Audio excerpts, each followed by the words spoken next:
L'OIAC pourra désormais désigner les auteurs d'attaques aux armes chimiques. Le ministre britannique des Affaires étrangères Boris Johnson s'est félicité du vote qui permet dorénavant à l'OIAC de désigner les auteurs d'attaques ayant recours à des armes chimiques, à La Haye, le 27 juin 2018. Reuters, Iverman. Les États membres de l'Organisation pour l'interdiction des armes chimiques, OIAC, réunis ce mercredi 27 juin à La Haye, ont accordé à l'organisation le pouvoir d'identifier les auteurs d'attaques chimiques.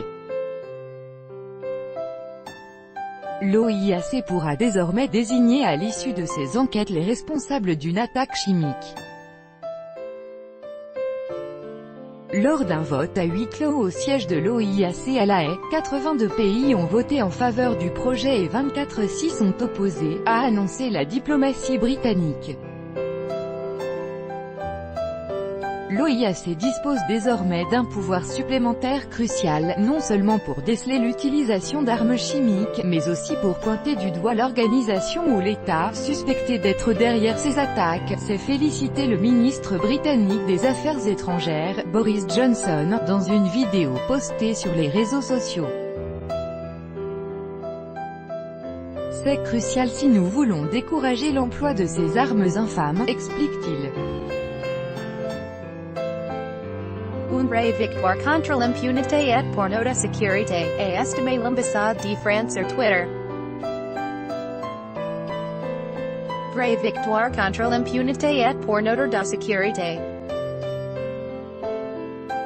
Les Britanniques avaient demandé cette session extraordinaire de l'OIAC quelques semaines après l'empoisonnement par un agent innervant de l'ancien agent double russe Sergei Skripal et de sa fille en Angleterre.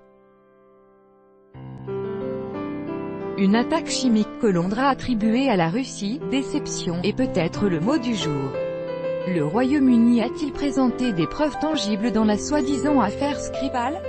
Non. Ils ont embrigadé leurs alliés dans une campagne flagrante contre la Russie.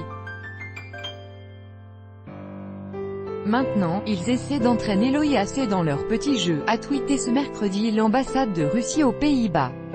Déception. Is perhaps the world of a day, HAS the UK Royaume-Uni presented any hard evidence for the so-called Skripal's case? Numéro. They embroiled their ally in the blatant campaign against Russie. Now they try to drag the Des accusations portées par les casques blancs via les réseaux sociaux. Des accusations dénoncées par la Russie, qui a accusé les sauveteurs bénévoles d'avoir mis en scène cette attaque.